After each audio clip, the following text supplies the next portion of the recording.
Marek Vanacker, AJ Spellacy, and Sacha Boisvert all participated in the World Junior Summer Showcase. How did they do? What does it mean for their NHL and World Junior futures? We'll ask Chris Peters next on CHGO Blackhawks.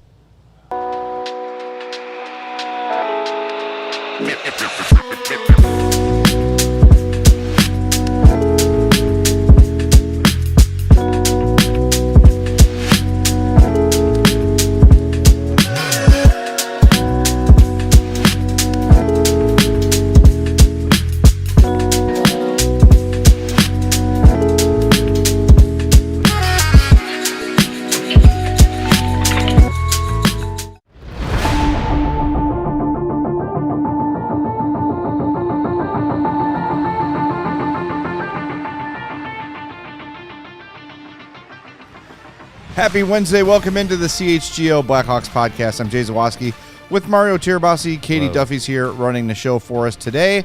We're going to be joined by Chris Peters from FloHockey momentarily. But before we are, do us a favor, hit that like button for us. Make sure you are subscribed to our YouTube page as well. If you're checking us out on the podcast, we love and thank you. Make sure you are following or subscribed on your favorite app. And take a few minutes to leave us a 5-star review on Apple Podcasts or Spotify. Last week, 3 Blackhawks, AJ Spellacy, Marek Vanacker, and Sacha Boisvert participated in the World Junior Summer Showcase. And our buddy Chris Peters from FloHockey covered it all, and he's joining us now to talk about what the next young Blackhawks and how they fared at the Summer Showcase. What's up, Chris?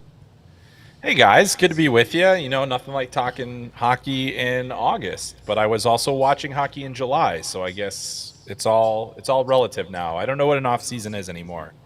Does not exist. There's no days off. Nope. No days off. Rise and grind. That's so right. You were at the showcase this year, and there were a couple of Blackhawks playing. Let's start off with the guy that feels most likely to make the team out of those that played at the showcase with AJ Spellacy and Team USA.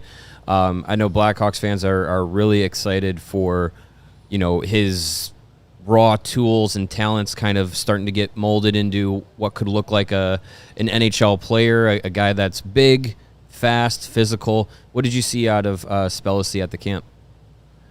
I think we saw all those things. I mean, he's definitely more physically developed than most of the players his age. I think that you know shows in his ability to outmuscle people for the puck. He's got that incredible speed that everybody knows about, and you know just really uses that to his advantage. Now, the thing about him is, I think with the way the Team USA is going to be structured, you know, his opportunity is going to be in a depth role.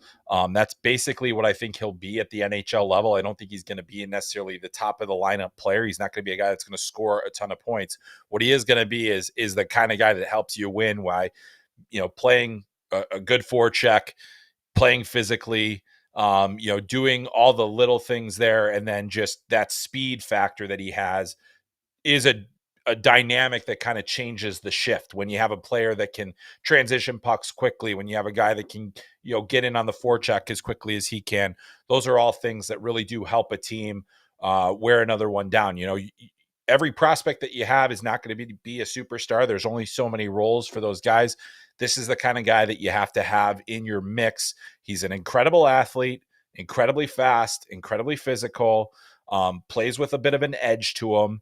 And all of those things combined for a player that I think will really help Team USA in a year where they're not going to be the favorite because they are not quite as deep as they were last year and the year before, not quite as skilled in the top end. So they're going to have to outwork teams, and AJ Spellacy is the kind of guy that helps you outwork a team.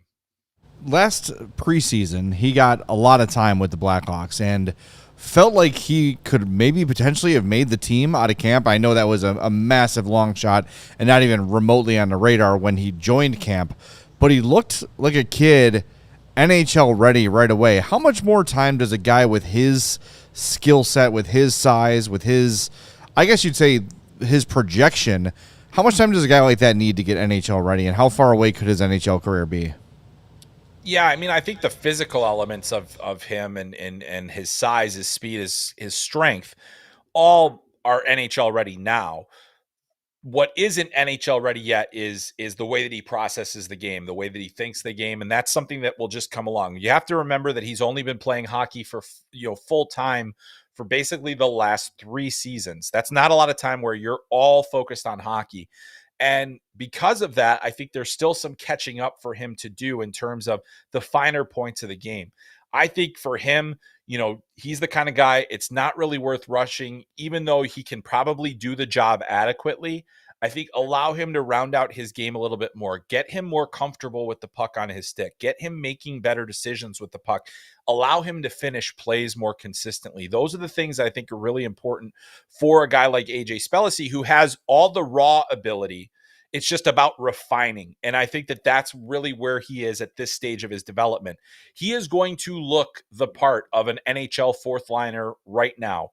He's going to have the speed. He's going to be able to make some plays physically. He's probably going to get the puck a few times, and the thing is that once he has that puck, we need to see more effective plays with it. At the World Junior Summer Showcase, it is a very high-paced environment. You have to process the game quickly. I think that in a lot of ways he did process the game better than he did last year, but I still think there's enough room for him to go where I say another year of junior, get it all, refine that game as best as you can, and then come ready next fall to make a spot, to earn a spot on the team. If you could hopefully maybe get him some looks late in the spring in Rockford, that would be great. That'd be an added bonus. But he's a guy where I think you give him every opportunity in camp. I'm not saying don't give him a chance. I think you give him every opportunity in camp to carve out a role for himself. But if you need to put AJ Spellacy on your roster, that's not necessarily the best reason to do it. I think for prospects, need-based positions on the NHL roster are typically the wrong call. Do what's right for the player first, and then think about what's right for the team in the longer term as opposed to this season. All right, people love asking about comps to NHL players, and we'll do this with all 3 of these guys. AJ Spellacy, is there a guy in the NHL currently that comes to mind, or maybe in the recent past that fans might recognize? I saw someone in the chat say, could he be the next Brandon Hagel? Probably not. No. Someone brought up Brian Bickle.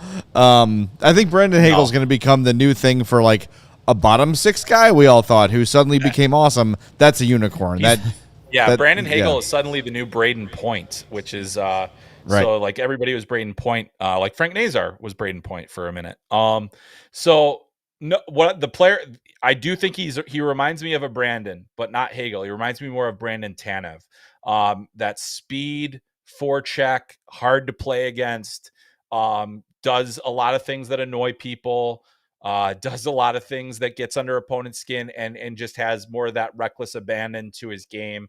When I watched Brandon Tanev before he became an NHL player at Providence College, I see he was almost like a wild pony in the same way that I think AJ Spellacy is. And as he continues to refine his game, I mean, Brandon Tanev continues to, he's had a long NHL career as an undrafted guy. And it's because he plays with speed, he plays with physicality, he does a lot of things that help you. So I think that, Spellacy, for me, the style of game is very similar to Brandon Tanev.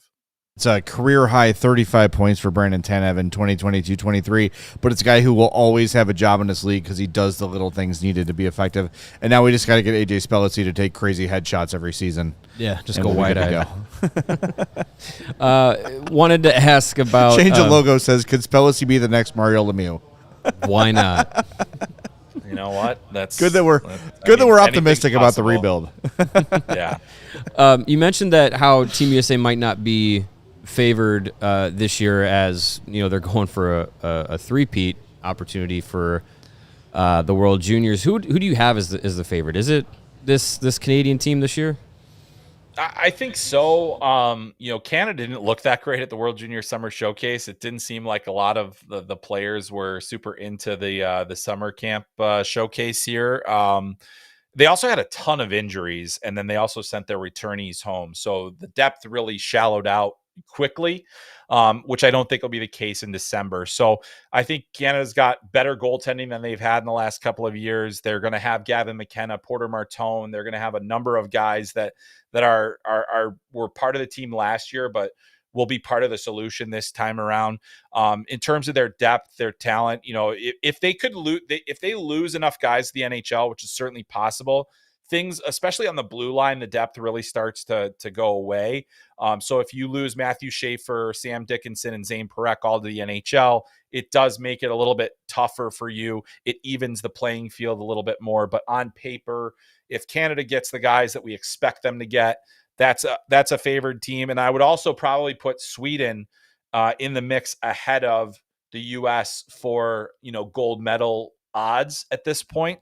And there's a lot of reasons for that, but one reason is the U.S., we don't know who's going to be their goaltender. We don't know what their defensive depth is going to look like, and we don't know if they're going to have enough scoring outside of their top line. So those are the questions that are still left to be asked for Team USA, which I don't think exist for Canada or Sweden after this week.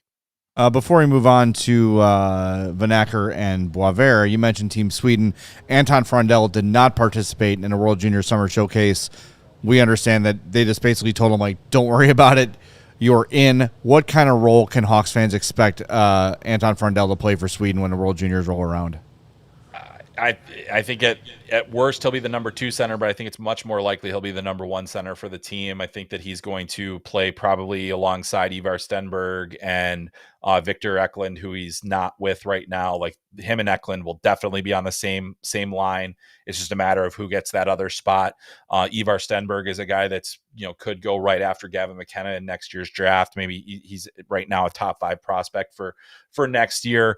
But I think Frondell, basically, it would have been, I think, something like 8 or 9 or 10 when it all was said and done trips to North America, because he came to the World Junior A Challenge, he came to under 18 Worlds, he came to the Combine, he came to the draft, like all these different things that he did over the course of last season. I didn't think it was going to make much sense for him to come over when everybody knows he's going to be on the team. He didn't make the team last year, which was a bit of a surprise, but he started last season hurt. So that really did hurt his chances.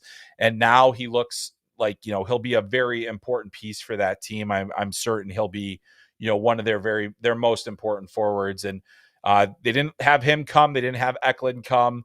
A couple other guys that they let stay home as well. But I think Sweden's going to have a very good team, and Anton Frondell is going to be at the heart of it.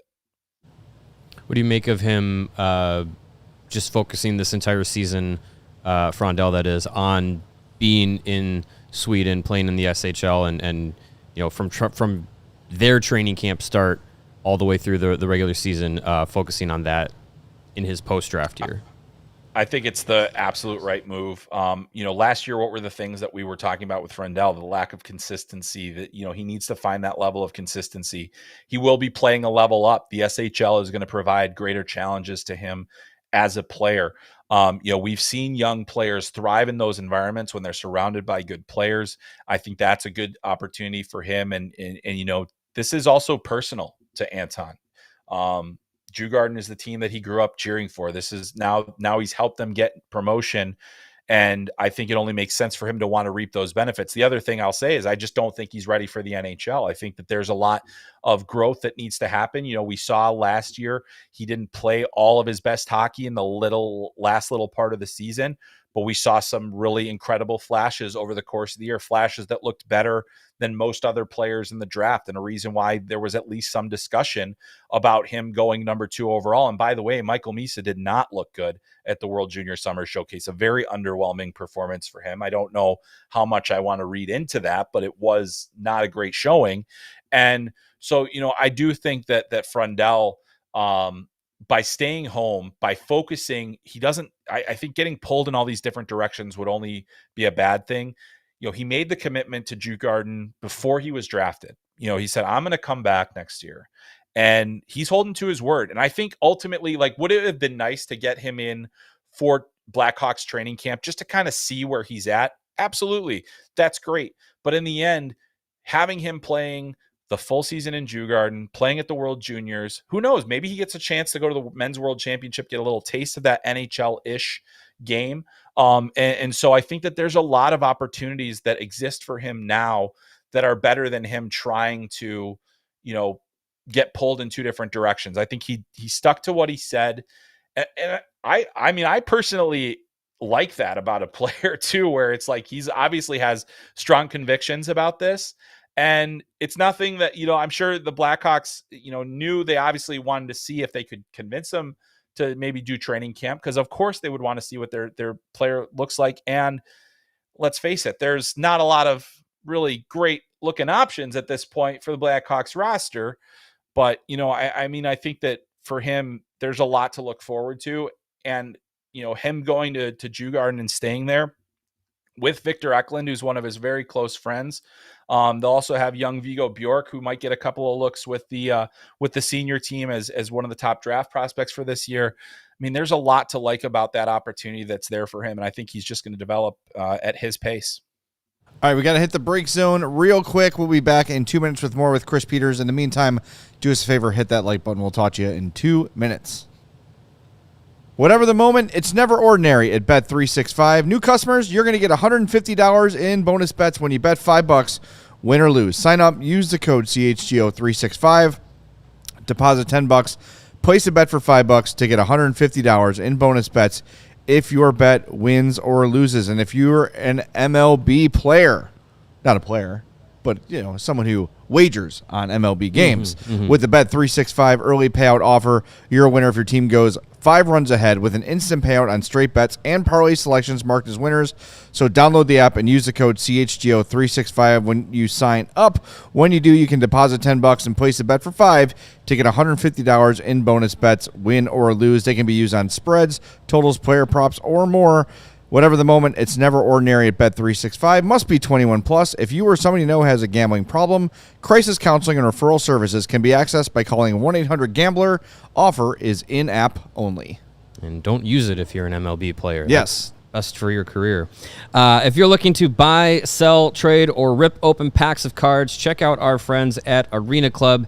They are changing the hobby with transparent slab packs and no-fee auctions.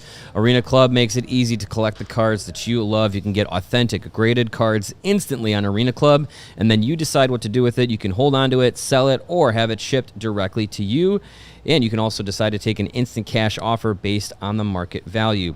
Those slab packs from Arena Club are awesome. You can open one for as low as $25 and hit on a card that's worth tens of thousands of dollars. And Arena Club offers full transparency. They show you every card in the pack with the likelihood of pulling each one so you know exactly what's available before you buy.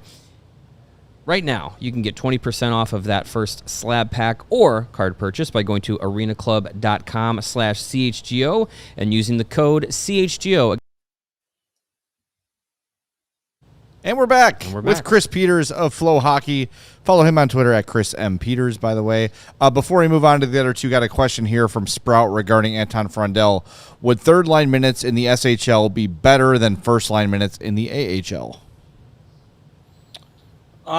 That's a great question. I think that I don't think he's going to be a third line center this year for Djurgården. Maybe he will, but I don't think that that's necessarily the case.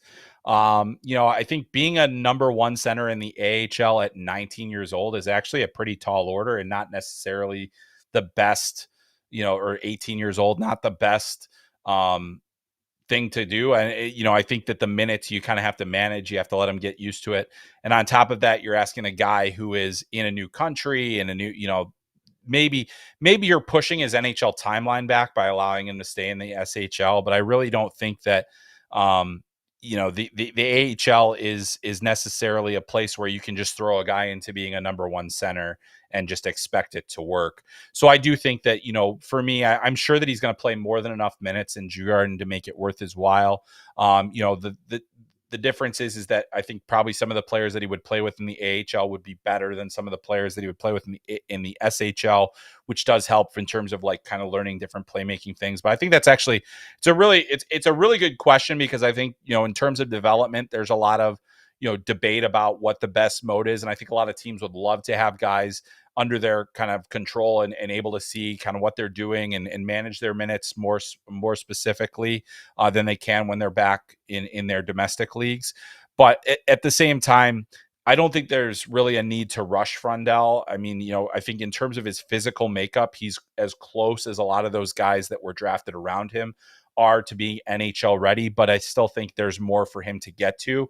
And we haven't seen him yet kind of master the level that he's been at. So I think a year of consistency, especially after last year where he was kind of bouncing around and going to these international tournaments and doing all these different things and getting hurt, just to have consistency for an entire season, I think is far more beneficial than any, kind of experiment of him being a number one center at the AHL level. I think that the league is a lot tougher than more people give it credit for in terms of, how difficult it is for 18 and 19-year-old players to play in that league. Do I think he could handle it? Absolutely. But I just think that why not allow him to continue to develop where he's more comfortable? All right, one more question on Frondell before we move on to Vanacker and Boisvert. This from Joker's Performance, a $10 super chat, says, Mr. Peters, does ice rink size affect Frondell's development? To a certain extent it does. There's definitely a little bit more time and space on a European surface. I think there are more, there are more hybrid rinks and different things around in Europe as well. So it's not all like Olympic size sheets. The big thing is for him is always, the game doesn't change between the face-off dots on Olympic ice. The game is still won and lost between the face-off dots, which is really where that matters. I think for guys, it's tougher, I think, for defensemen to make the adjustment to the big ice. It's actually even tougher for goalies to make the big ice because the angles of the shots change and different things like that. But I think for forwards, the job is largely the same. And especially for Anton Frondell, his job is get to the middle, drive the middle of the ice, drive the net, do all those things. And those areas are just as hard on Olympic ice as they are on NHL ice. It's just that, you have more opportunities to take guys wide. You have more opportunities to maybe pass the puck and spread it out a little bit more. That does affect things, but I don't think it's so much so that, Frondell is not going to be able to make the transition to North America. I think probably the right path for him is do the SHL for the year. And then I wouldn't necessarily say it's right to the Blackhawks after the SHL. I think you give him every opportunity to make the team, but then you kind of see where he's at. And maybe you take the path similar to what the Ducks did with Leo Carlsson. The jury's a little bit out in terms of if that worked or not, where they kind of managed his minutes as a rookie and kind of allowed him to kind of ease in to the rookie season. So that could be a path for whatever Frondell's first season in the NHL looks like. But I think for him, his game and his style of game shouldn't change all that much. I've seen him on NHL sheets before, plays pretty much the same way. Still showcases that tremendous skill that he has, still showcases some of the power elements of his game, and still is committed to playing, physical and defensive hockey. So I think between the face-off dots, it's largely the same. All right. I want to shift over to Team Canada. The guys that were there for the Blackhawks at the World Junior Summer Showcase were Sacha Boisvert and Marek Vanacker. Both guys seem like long shots to make Team Canada, but their showings seem to be pretty positive at the showcase. What did you see from those guys, and do you give them much of a chance, depending on how their seasons start, of cracking this pretty stacked Canada roster? Yeah, I don't think Boisvert is that much of a long shot, to be honest with you. I think that he showed in camp the different things that he could do. I think they have a spot for him on their power play. I think he plays a solid two-way game. He's physical. He does a lot of the things that you need him to do. They basically, when they sent all the returnees home, they had him primarily on the top line. So I think that they have high hopes for what he can accomplish. Now, heading to BU this year, he's got to have a really strong first half rather, to keep himself in the mix. In years past, it was always tougher for the NCAA guys to make Team Canada. Now there are, Gavin McKenna's playing in the NCAA, Porter Martone's playing in the NCAA, so they can't really, they're not gonna leave those guys out. I also think it was a bit overblown, but to me, he's got a chance to probably play on their third line this year. I think that's the most likely scenario for him, is that he would play in the bottom six for Team Canada. I think, he showed why he should be there. The effort level was really strong. He has skill. He can score. But then he has the defensive elements of the game, and he plays with a bit of a chip on his shoulder, which I think really resonates with the Canada staff. So I think there's a really strong chance that he's in there. Vanacker, I think he's got a shot to make it too, more as a fourth line guy. Strong camp, scored some goals, got to the middle well, played, pretty solidly all around. their chances aren't as strong as maybe some of the other guys, but I do think that they have a really good case to be on Team Canada, and we could see both of them there.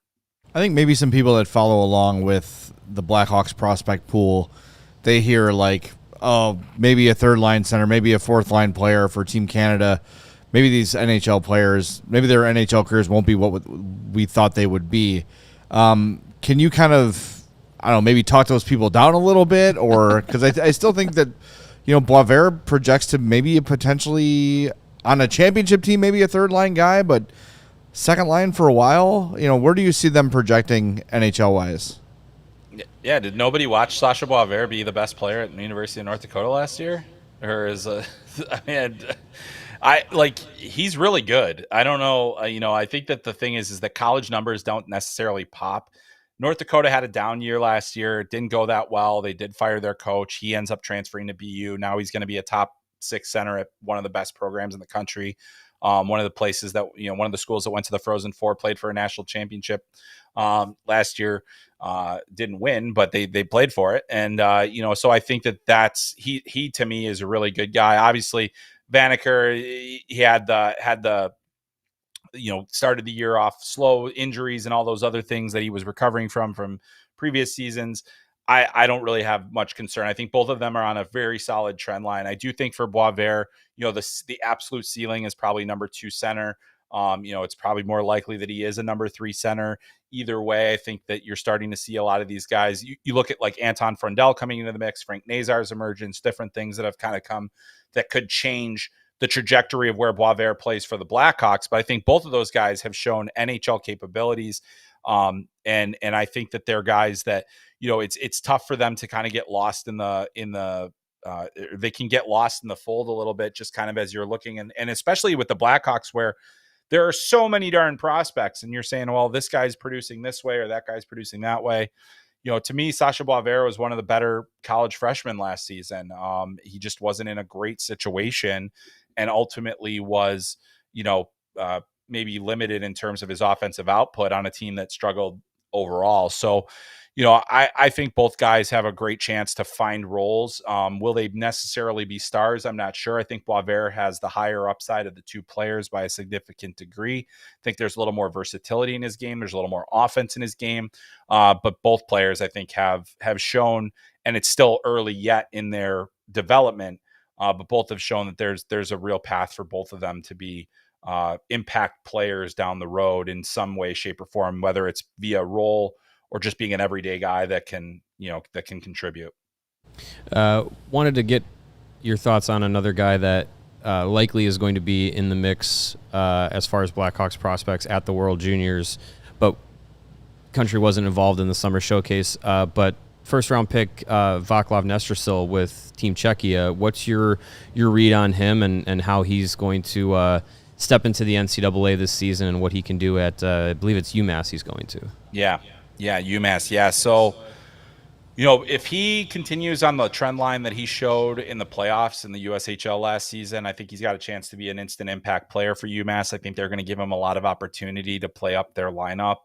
I think he's going to have a pace adjustment just in terms of, making sure that he's making plays at the collegiate pace. That's going to be, the hardest part for him, I think, to transition to. Physically, he's already, right where he needs to be. Mentally, I think he's right where he needs to be. He's a very mature kid. He knows what he is, knows what he's supposed to be.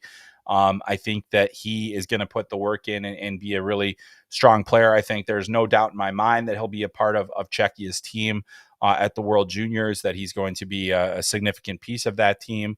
That's a team that very well could pull some upsets over there. They have just enough guys that I think could put some pressure on some teams. So I'm excited to see his maturation, his development. He's taking his own path, went through the USHL for a couple of years, now going to UMass.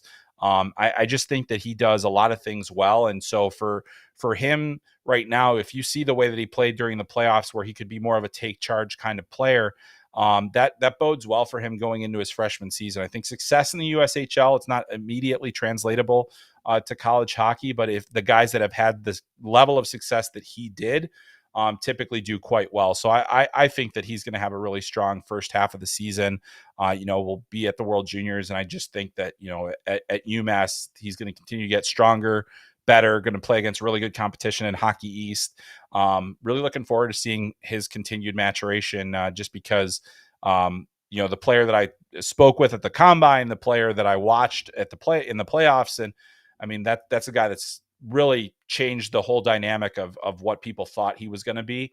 And I, when he went in the first round, I had reported the day before, I was like, hey, we're getting some late buzz that Nestrasil is going in the first, so get ready. And I didn't know if it was going to be the Blackhawks, but there they were, and they took him. And, I think that both he and Mason West are these gigantic upside kind of players that I'm really excited to watch going forward. All right, Chris, we appreciate your time, man. You are always generous and give us an extra few minutes, so we appreciate it. I know we'll talk soon, but try to enjoy what's left of the summer. All right, yeah, you too, guys. Thanks for having me. I appreciate it. All right, that's Chris Peters from FloHockey. Follow him on Twitter at Chris M. Peters. Always great stuff from him. All right, we're going to hit the break zone one last time, back in 2 minutes, with an interesting project done on the Daily Faceoff today from Paul Paduti. Looking 5 years ahead at the best players in the NHL. That's next on CHGO Blackhawks. Just like your favorite team needs a home ice advantage, your home needs a home floor advantage, and you're going to get it with Empire Today. Empire Today has flooring experts. These people at Empire, they live and breathe flooring. That's all their lives are. Nothing else. They don't have families. They just live in the warehouse with all the big samples. Rolls of carpet, all the tile samples, so they become just ingrained in flooring culture. And that's what you want when you're getting new floors. You don't want something that's not going to work. You don't want someone who doesn't know what they're doing. No, with Empire Today, you get clear, upfront, and all-inclusive pricing. So schedule yourself a free in-home estimate today. CHGO listeners, you will receive a $350 discount when you use the promo code CHGO. Yes, you heard that correctly. A $350 discount with code CHGO. Restrictions apply. Visit empiretoday.com/CHGO for full details. 800-588-2300. Empire.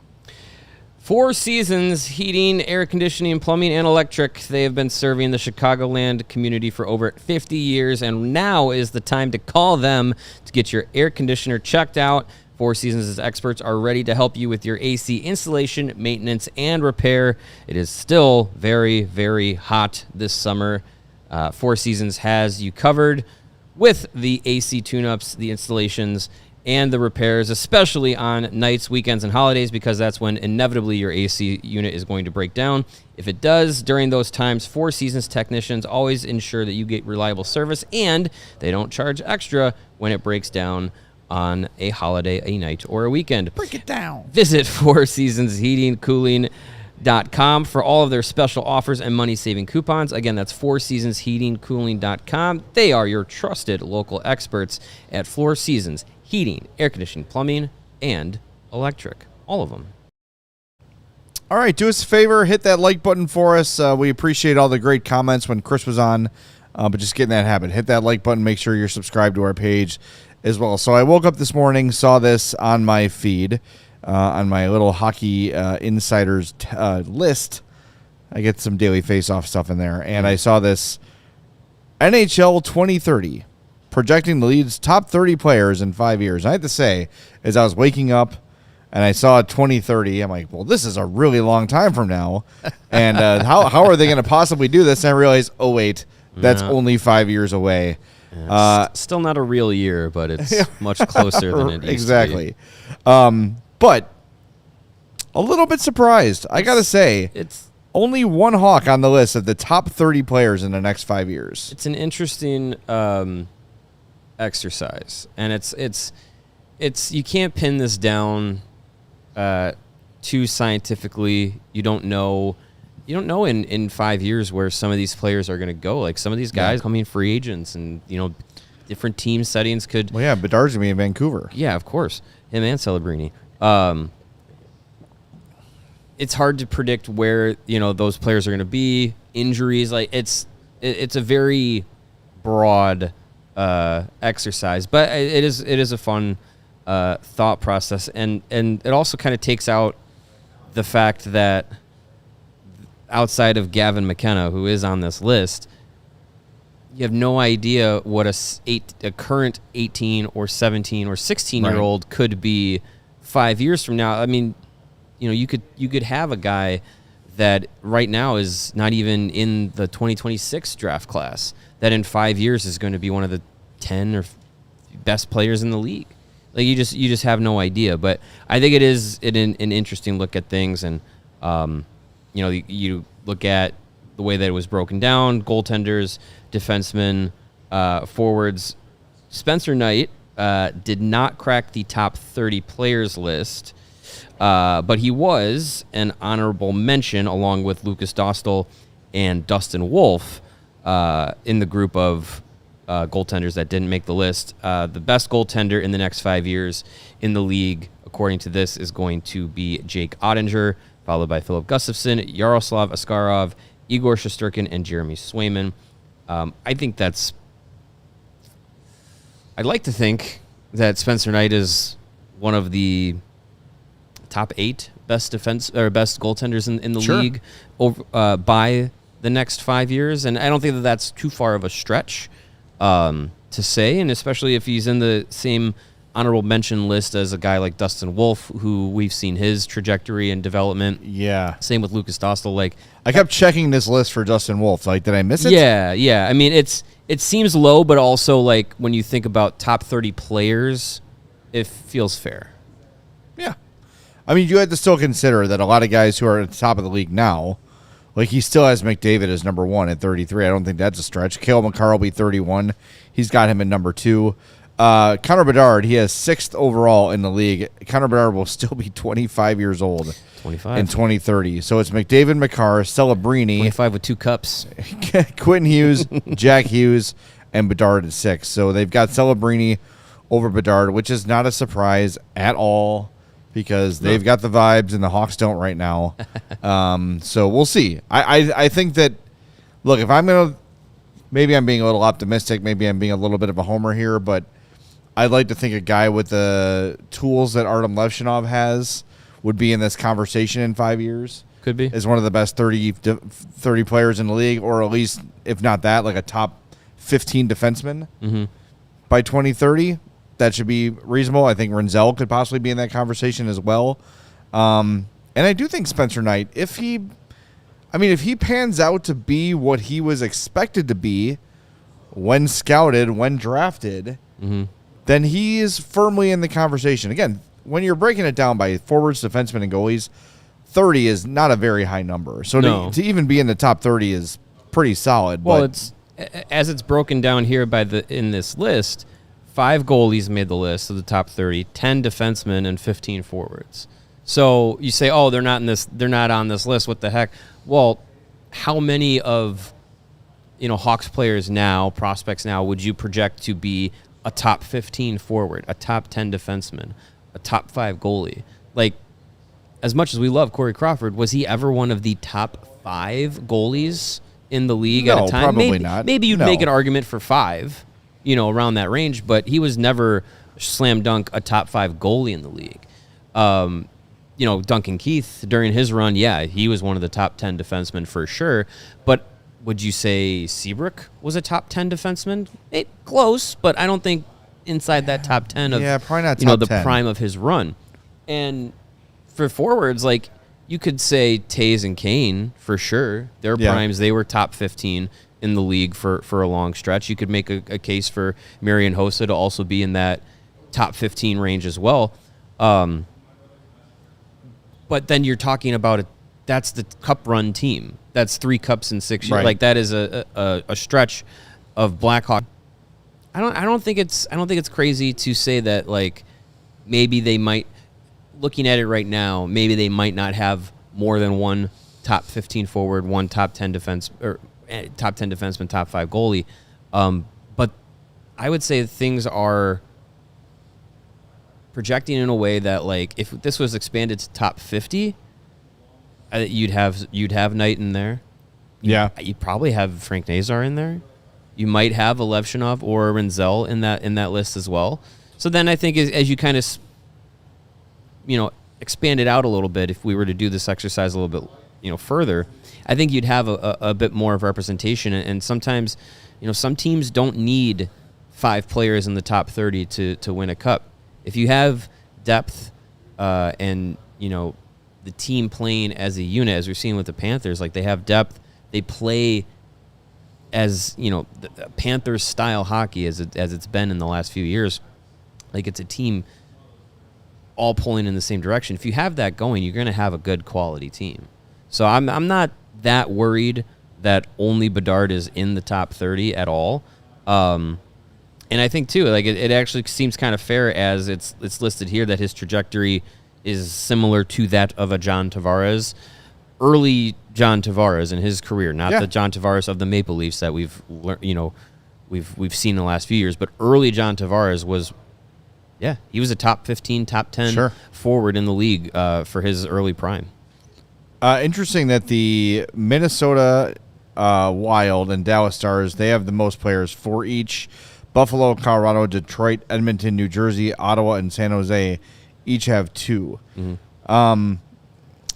Kaprizov at 33, Gustafsson at 32, Zeev Buing and Matt Boldy.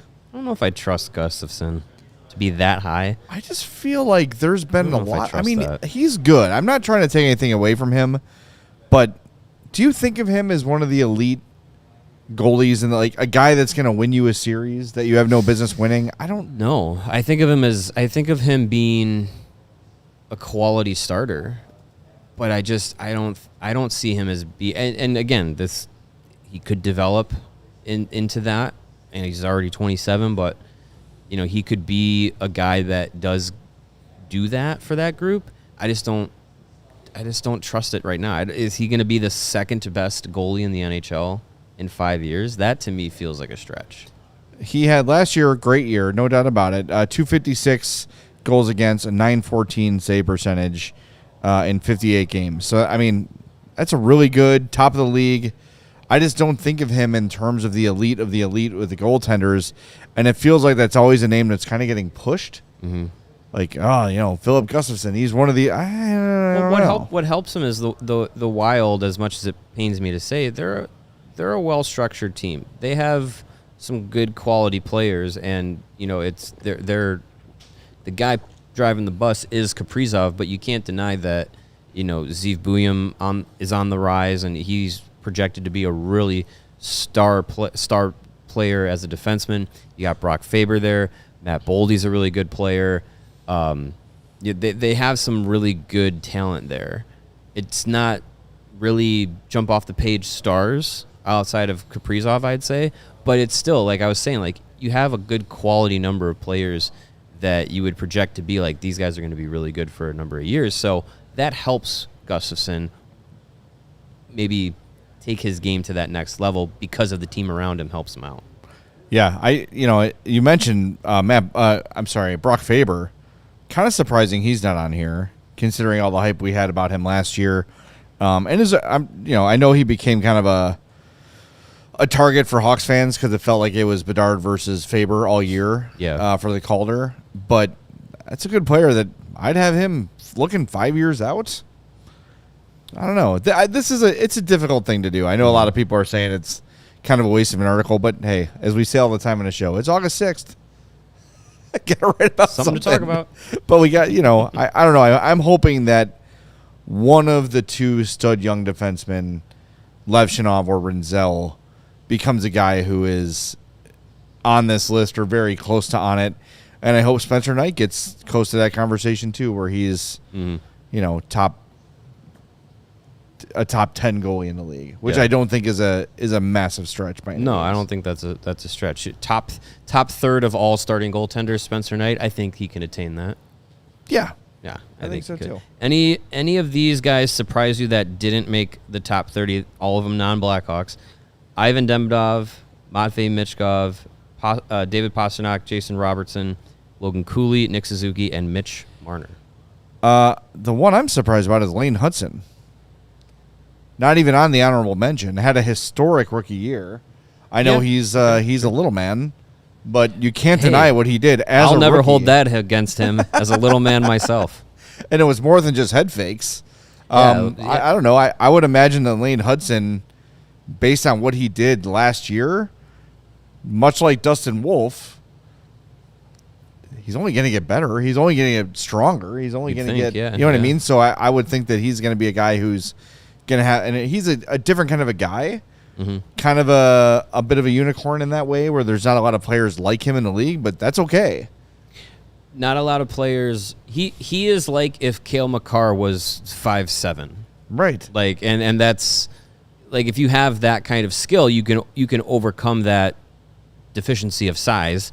But also defensively, being that small that's a tough hill to climb. But in his rookie season, I mean, he hit all the benchmarks. He had 66 points in 82 games. Yeah, that's as impressive. a 20-year-old, he is a listed 5'9", 162. Sure. I don't think he's actually 5'9". Sure, take his skates off. 5'8", 5'7". But putting up big numbers and even performed in the playoffs, had 5 assists in 5 games. So that's a point per game. I would think that he's going to be on there. Yeah. And before. So it's the 10 defensemen are Owen Powers, Yves Bouillon, Moritz Seider, Miro Heiskanen, Thomas Harley, Luke Hughes, Rasmus Dahlin, Jake Sanderson, Quinn Hughes, and Cale Makar. I could make a case that he'd crack that top 10. I think so, too. Yeah. I don't know how far. Is he in the top 20 of the league? Is he surpassing guys like Moritz Seider and Miro Heiskanen in the next 5 years? Maybe not, but I could see a case where he's, inside that top 10 of defensemen. Yeah. Giggity says, I'll never forget Nazar owning Hudson in Montreal. He's not going to be Zdeno Chara defensively by any means. He's not going to be Nick Lidstrom. But to put up numbers that big, it's going to be tough to ignore him. It's impressive. In years to come. So, I mean, look, these things are generated they're made to generate conversation, and it worked. But the one for me is just, I really can't wait to see the Bedard Celebrini thing play out over the next few years, because if you saw our guy Cam Robinson today, just kind of put out a public service announcement for everybody that Connor Bedard is going to arrive this year and have a massive monster season. I don't know what he knows or what he saw, but I just it's cool to have a player rivalry. The last time we had this in Chicago, it was Taves and Crosby, and for a while, that was a pretty even conversation. Yeah. I would hope that the Bedard Celebrini thing quickly evolves from just fan bases mudslinging each other to both teams are competitive and winning, and they're going up against each other in the playoffs. That would make That'd it be wonderful. It's a great way to settle it. Fun. Yes, that'd be a great way to settle it.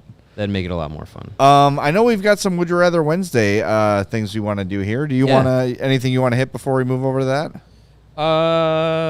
Did we? I don't think we really missed much. We are going to have a mini pod out Thursday morning. Tomorrow morning.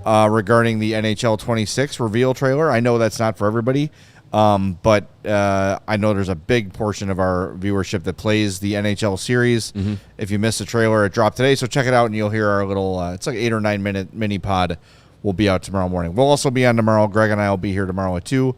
But look for that mini pod. We know what time, Katie, ish? Probably 8 or 9 a.m. Okay. Bright and early. There you go. Nice. Yeah, I'm excited for the game initially. We'll see how it feels as we learn more about it, but I think this year they will get my $60 again. All right. Look at that. Way to go, EA. Just throw it on the pile. You got me again. Yeah, okay, we'll go. I know you said you have a lot, so I only have a few. I still have at least a dozen here. All right, let's just rifle through them, man. Cubs just did something. This one is Hawks related. You have to do one of these two, and it's irreversible. Okay. Do you change the logo or change the jersey design, including color scheme? Change the logo or change the jersey. I'll change the logo. Change the logo? Because I think you can tweak the logo, and it's still technically It wouldn't be. So it wouldn't be It's like no longer the warrior head? the Blackhawk head. No. Okay. So could it be like the Sea Tomahawks, or could it be Sure. a You want bird it to with be. feathers? It could be. Yeah, I'm not messing with the act, because honestly, what you see the most when you're at a game is the jersey, not the logo. Mm-hmm. I'm not messing with the jersey at all. So I would change the logo before I change the color scheme of the jersey. I would agree. Okay, I would that's a good I question. would also do the I logo like that over one. the jersey, because the jersey. I mean, we just talked with Jamie Faulkner yesterday. Yeah, about, check that out if you haven't. About the the Centennial jersey and everything, and it's just it's the actual jersey design. The color scheme is great. You can tweak a logo and it'll be fine. Yeah, keep going. Oh, You got a bunch. Okay. Yeah, I only have a couple. If you had to extend one of these two guys, who would you rather extend? Do you want to put a year on it? How many years? Because it would matter between the two guys, but Yeah, go for or it. do you just want it to be a flat 1 year extension? Let's make it a flat one. Okay. If you had to give a 1 year extension to either of these players, who would it be? Nick Foligno or Connor Murphy?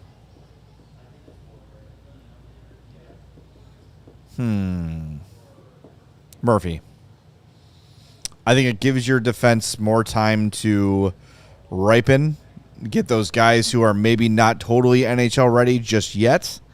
Time to get ready, and you can also start to phase Connor Murphy into your bottom pair. You still have the leadership. With a really young defensive core, I like having a veteran there.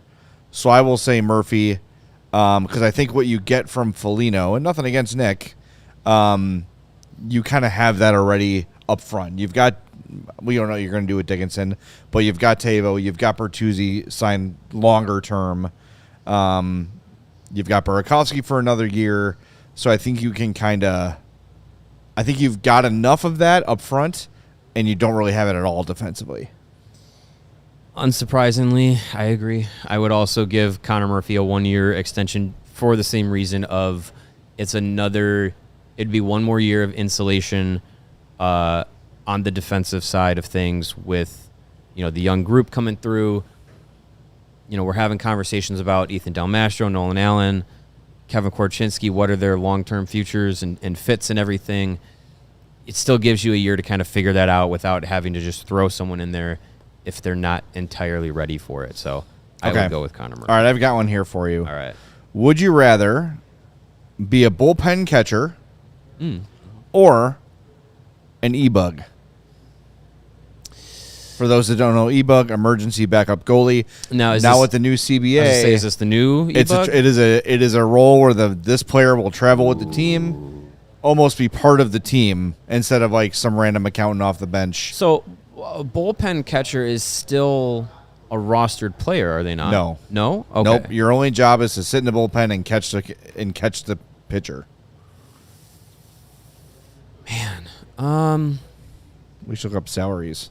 I think so. I think if I'm looking for like the cushiest like sidecar gig, I'd go bullpen catcher because of the fact that you're not going to go into a game. E-bug you could. Yeah. So I'm going to say e-bug for that reason, because bullpen catcher is cool because it's low pressure. No one knows who you are. Yeah. People still ask for your autograph because you're in full uniform and you get to hang around the team. Right. You get to hang around the team, be part of the team. But the opportunity to actually get in the game, and if you're in the game as an e-bug, there's no like expectation for you to be good. Mm-hmm. Anything you do that's above average is considered like people have Scott Foster jerseys because he made 7 saves. Yeah, it was a shutout. Like it's like that's the sort of like if you get that opportunity to play in an NHL game, that's something they can't take away from you. That will never happen for a bullpen catcher. So I'll say e-bug. I'm thinking as myself, if I could be the level of a goalie that would be in that position, or the level of a baseball catcher to be in that position, at 35, I don't need to play in an NHL game. I will travel with the team. I'll get my own uniform. I'll hang out in the bullpen, and I'll just chill.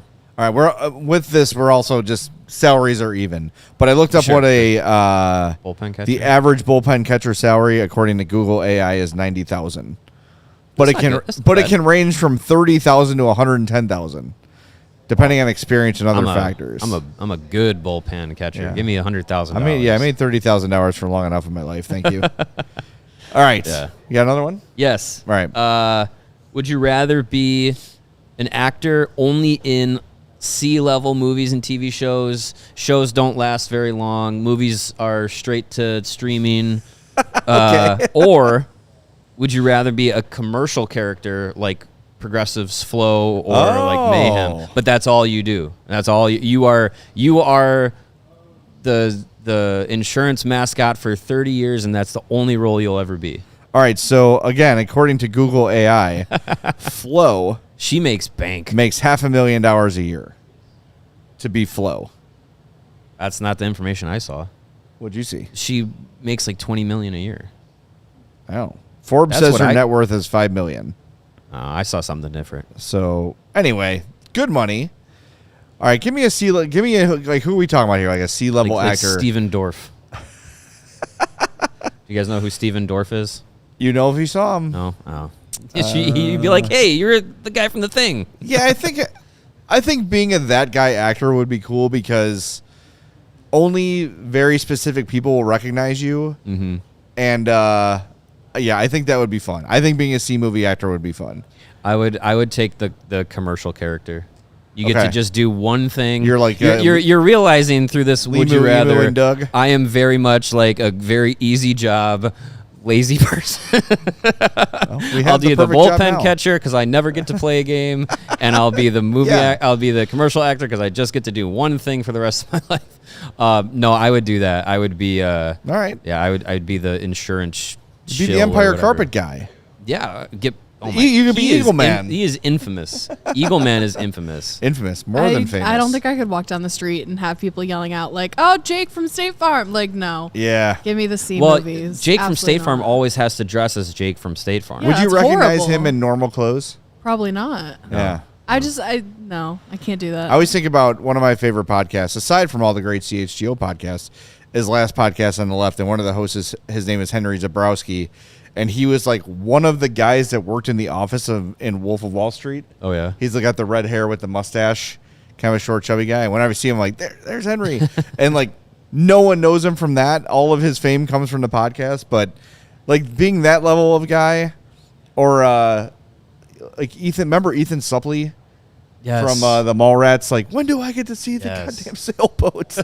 Like that's a C-level actor that certain people will recognize. And you can go to like comic shows and cards, and you'll be in horror movies. You'll be on panels. You'll probably die in several awful ways in film. Yeah. So that would be fun. You're a reoccurring character in like Final Destination or something. Yeah, I think just constantly being called by the name of, hey, it's Mayhem. Lee Moo and Doug. It's Mayhem. Yeah, like that would be, after a while, I think that would get tough. I would do it that way. Can we do one more quick one? Because I really want to get to this one. All right. Would you rather have a machine that downloads your memories or a machine that records your dreams? Ooh. I'm going to say records my dreams because I'd go back and watch them and try to figure them out. That's a good one. Yeah. For entertainment value. Yeah. I want to download my memories. So let's say you have a great moment with your daughter. Mm-hmm. That's recorded forever and you can go back and watch it whenever you want. Is that kind of what you're saying? Yes. All right. When you explain it that way. It's like download, like your life is like episodes. Yeah. All right. You know what? I'm going to change mine. That would be cool. I would do that because then eventually you can upload what is essentially your conscious to the motherboard that's going to be blown into space to save humanity in our existence once the sun and moon explode and Earth goes. Yeah. And Chuck Feast 23 says all memories. Yes. And I'm immediately thinking of memories from college I'd like to get back. Okay, we're going to wrap things up. That's we are back. Things that did happen that you may not remember. Right. They got recorded. Yeah. All right. Back tomorrow at 2. Mario has the day off. Greg will be in here. We're going to talk about hockey and stuff. So make sure you're with us. Do us a favor if you've not done it already. Please hit that like button. Make sure you're subscribed to the YouTube page as well. And if you listen on the podcast, check out the YouTube now and again. Mix things up. You want to keep it fresh. and hit the like button when you're there. I just changed the logo's comment. Until the downloaded memory format changes, then you have to keep updating your memory player to be compatible. That's true. You got to download Real Player 7. Fair enough. All right, we'll talk to everybody tomorrow at 2 on a CHGO Blackhawks podcast. We all silly like the mayor.